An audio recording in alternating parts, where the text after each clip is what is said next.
我在评论区里边看到一个87年的女人啊，吐槽她相亲的男人们。她说这2个月她相亲相了10几个人，但是她发现啊，现在的男人太抠了，没有什么格局。这10几个男人当中，只有1个正儿八经的带她吃了顿饭，其他的呢，要么就请她喝奶茶，要么就请她逛公园，要么就呢喝个咖啡。而且相亲完了之后，没有1个主动把她送回家的。这个时候呢，他就很感慨哈，以前的时候那些男人啊，格局就特别大，啊，跟他相亲呢，不但带他吃大餐，而且呢还给他带小礼物，啊，最后呢还会安安全全把他送回家的。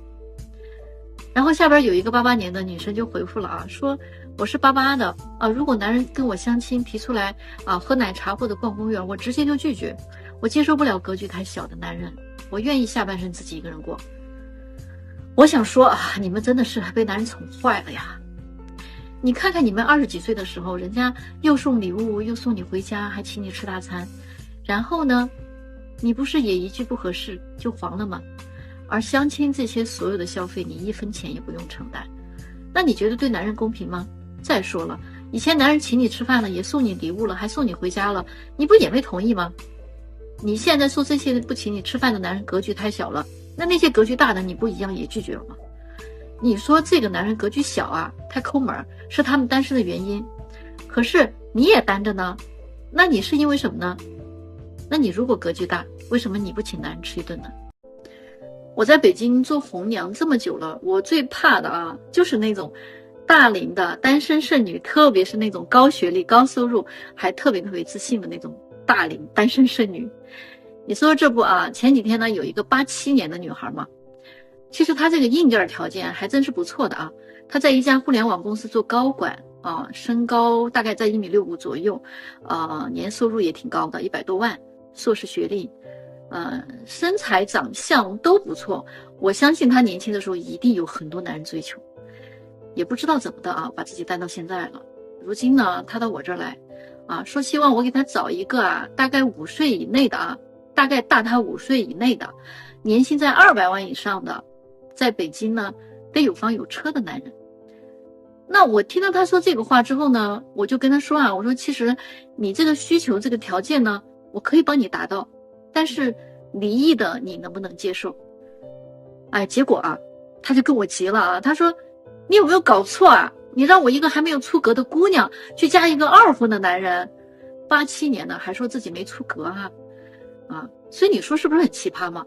然后人家还跟我说啊，哎，我条件这么好，搞了半天，你这儿也没有什么优质男生。他正在跟我争执的时候啊，我们店里边另外还有一个客人啊，96年的一个小美女就走过来了。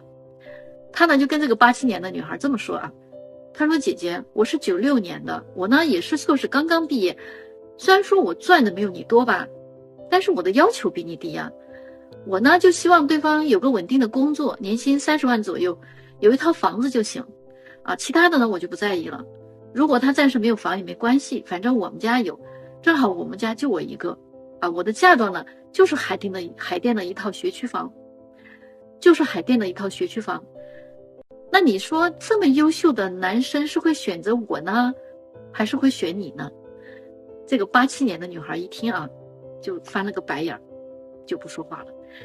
其实我也很想啊，看一看啊，男人在这个选项里边，你们到底是会选这个87年的呢，还是会选这个96年的？哎，我跟你们说一个可怕的真相啊，在未来啊，愿意结婚的男人会越来越少的，因为男人现在啊，越来越不需要女人了。原因其实也挺简单的啊，一共有3点，有点扎心啊，但是非常现实，而且第3点啊，可能让你无法接受。第1点呢，男人这一辈子他都被金钱捆绑着，被责任压榨啊。那现在的女人呢，都去和有钱的男人谈感情，和没有钱的男人啊谈钱。一个月入2、3千的女人，她可以去刷爆信用卡，去旅游去玩，而一个月入过万的男人还是个穷光蛋。这每个月的房贷、车贷、父母的赡养费、儿女的补课费，男人一辈子都拼命的在挣扎呀。到头来呢，财产是儿女的，工资卡呢是老婆的，留给自己的只有无尽的委屈和辛苦的汗水。第2点啊，90%以上的女人啊都嫌弃或者看不起自己的老公，大多数的老公呢都被当做一个赚钱工具。现在啊，老公被老婆嫌弃的原因啊，不是因为没本事，就是因为没情调，所以啊，他们才会对其他的男人动心。我真的也是佩服了哈。最后一点啊，当今社会还有一个非常有意思的现象，女人如果没有钱呀，90%以上的男人呢都会养着她。但是反过来啊，当一个男人没有钱的时候呀，90%以上的女人啊都想远离他，生怕沾上他甩不掉。所以说男人啊，只能是选择一个人疗伤，一个人治愈。以上这3点就是男人不需要女人的原因啊。与其爱得那么卑微，还不如自己潇潇洒洒开开心心的过日子。你们说是不是这样的？你说这个事儿啊，让不让人生气吧？就前段时间呢，我安排了2个人见面。这男的呢35岁，北京人啊，私企的高管，有房有车。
女方啊，在吃饭的过程当中，全程对他都很冷淡。男士和他说话呢，他爱答不理的啊，给他夹菜呢，他直接就给扔回去了啊，说不需要。最后这个男士呢也生气了，直接就怼这个女的，说你既然来相亲了，那你就别端着，也没有人欠你什么，你拉着个脸给谁看呀？哎，这姑娘听完了，就直接跟这个男方杠起来了。最后2个人都吃不下去了，男方就提出啊，让女方来承担一半的饭钱。女方听完之后啊，拎着包就走了。其实事儿呢就是这么个事儿啊。那我作为中间人吧，啊，说几句公道话。男的呀就错了第一步啊，他就是没去接女生，所以女生一开始其实就已经有情绪了。但是我要说说这个女生啊，33岁了，这个年龄段谁一天到晚没事研究怎么给你制造惊喜和浪漫呢？啊，没有感觉到真诚。什么是真诚呢？啊，车接车送，每天嘘寒问暖，各种浪漫惊喜啊！你真的是电视剧看多了吧？啊，天天幻想着一个长得又帅又有钱的男人，像盖世英雄一样出现在你面前，然后承担着你所有的经济开支，并且还对你随叫随到，像祖宗一样宠着你，啊，对你唯命是从。你还想着对方能热烈的追求你啊？真的是大白天做梦啊！单身女人，你只要上了30岁啊，就别太拿自己当回事儿了。你想要结婚，遇到比你条件好的，你就要学会提供情绪价值；找到条件差不多的呢，就要相互理解，相互迁就。你又不是公主，端着个公主的臭架子，哪个男人会娶你啊？